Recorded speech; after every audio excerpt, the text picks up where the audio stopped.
spent your youth in the library fortress of Candlekeep, under the kind tutelage of your foster father Gorion. Imoen shared this home, a kindred spirit.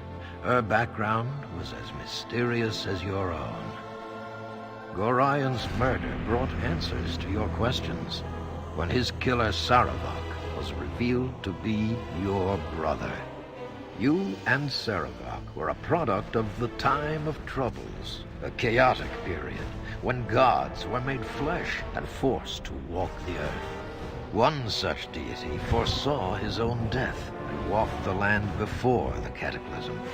He left a score of mortal offspring, intended to be the fuel for his rebirth. The god was Baal, Lord of Murder, and you are one of his children. Saravok sought a war of sacrifice to prove his worth, believing he could become the new Lord of Murder. You killed your brother, sending his taint back to Baal. You were the hero of Baldur's Gate, but some suspected you shared the same lineage as Saravok. You departed soon after, under circumstances much darker than anyone would have believed. They came as you rested, figures cloaked in mist that clouded your thoughts, blurring the lines between consciousness and dreaming. There was no malice or hatred, no mention of an old score, only quick capture and the promise of grim deeds to come.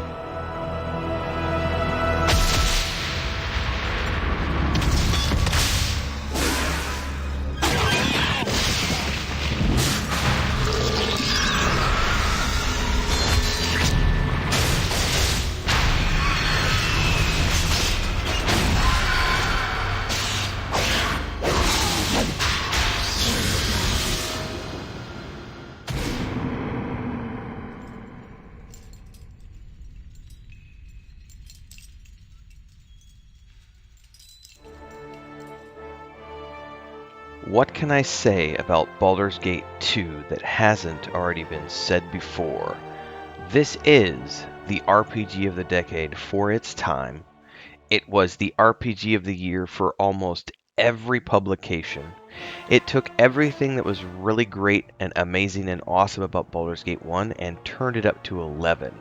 The first game being around 30 to 40 hours in length for your, average playthrough, and then getting up to around 100 hours if you did a completionist run, and then the second game coming in and saying, oh yeah, hold my beer, and cranking that up a notch and saying, we're going to give you around 80 hours, say 60, 80 hours of base gameplay, and then if you want to do a completionist run, well, it's going to vary dramatically between 200 and 300 hours based on what exactly you do, because there are so many different things to do and so many different permutations of the ways you can do things, especially when you dive into all of the companion characters that make the Baldur's Gate series so amazing. Looking at Baldur's Gate 2 in particular, you had a handful of companions that you could come across in the first game, and it was great and it was awesome. But in this game, they gave you even more. The characters are richer, they are deeper, they have these massive side quests that can take a dozen hours if you really want to sink your teeth into them, where you go off and you help this noble deal with the trolls at her castle, or you go off and you help this ranger who's got a mysterious wizard in the history of his family who needs to get into this globe that's an interdimensional thing, and then there's this other one where you got to rescue this tiefling bard from this hell plane, and just so much stuff to do in Baldur's Gate 2. And one of the really amazing things was that the first game, took you up to around, it just depends on your playthrough, but let's say in between 8 to 10, if I remember correctly, somewhere in there. It might have been 7. It's been a while since I've done a playthrough, but it was a, low to mid-level campaign, whereas Baldur's Gate 2 picks up where that left off, and you start off at level 7, which I think is where I'm getting the level 7 figure in my head. This game picks you up at level 7 and then lets you go forth from there, and you can keep going and going and going and going. And a lot of times, higher level Dungeons & Dragons content can be a little wonky if you ever played tabletop campaigns. But Baldur's Gate 2, the game, was back in the second edition era, the 2.5 edition era, when it wasn't plagued by that issue so much. And you get to do some very high level stuff in this game, which is absolutely amazing. And the Githyanki that you face here are every reason why gamers of a certain age, my age, are terrified of Zale and their party, because we know how brutal the Githyanki really are because we had to face them in Baldur's Gate 2. There's dragons, there's Elminster and Drizzt and other characters that you know and love from the Forgotten Realms, and there's just so much going on. I also remember from one of the first times I ever played this game that what really stunned me was at the time, it came on these DVDs, and the first game came on CDs, and it was just like, oh my god, this game's so much bigger. But then all the voiceovers it had and the animated cutscenes that it had, which for its time were just absolutely revolutionary. But it captured the essence of second edition AD&D perfectly. There were no flaws. There was no fat on this body. It was pure, lean fun. I don't think I've ever played a game, even to this day in 2023, that I have played through as many times as I did Baldur's Gate 2. Now, one of the reasons for that, obviously, is being that when that game released, there was a lot less other stuff to do. We didn't have Netflix. We didn't have Hulu. We didn't have, phones that had these games on them, mobile games. We didn't have all the distractions that we have today that often pull us away, and there wasn't just the competition between all the different video games that are vying for our attention. Instead, it was you get this, and just play it and play it and replay it and replay it and replay it and replay it, and it's held up exceptionally well over the years in terms of story. And it's also with the Beamdog Enhanced Edition. It has some modern quality of life upgrades to help it, get the resolution that you would want on a modern day graphics card.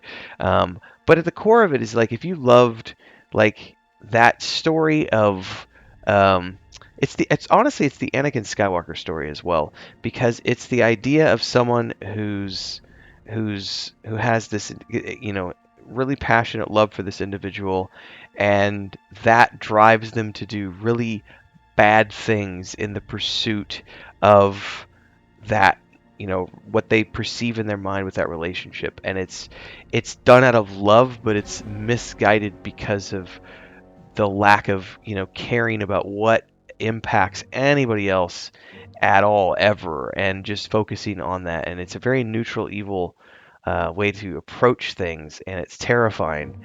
And it plays out really well with John Arenicus' character and the story for the game, which is amazing. And it was the first time we ever got to go to the Underdark and go see the Drow and have to fight the Drow and the Mind Flayers down there, and the Ettercaps, and just it was such an amazing game for its time.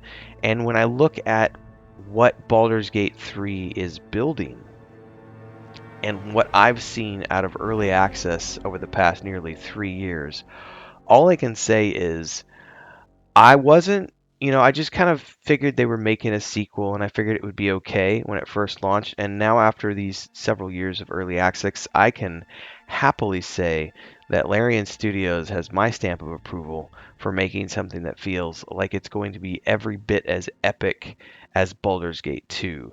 And I don't say that lightly, because I actually don't really care much for their Divinity Original Sin games. They're good, they're great games, but they're not in my favorite games, and there's a reason for that, because they do some wonky stuff with their controllers, or with their keyboard controls, and the way they set up their stuff. And also, I'm just not a fan of the 4-man party system. I want 6 characters in my party, which is why, Pillars of Eternity, 6 characters. Pillars of Eternity 2 Deadfire, you only had 5, but it still felt good. Anything less than 6, though, I'm just not a fan of.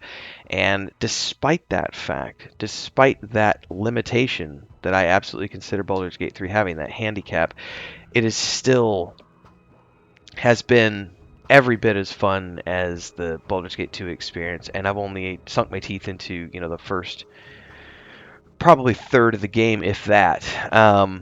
So I am really looking forward to what's coming in the pipeline. Obviously, if you've been around my channel for any length of time, we stream Baldur's Gate 3 every single day. We do a video every single day. We've been really going hot and heavy the last couple of months, and we're ramping up for launch here shortly. And I can't wait to see more of Baldur's Gate 3. I can't wait to see more of you. Don't forget to like, subscribe, and hit that bell icon so you never miss an update as we continue to play and dive deeper into all things Forgotten Realms. Until next time, everybody, stay safe and happy gaming.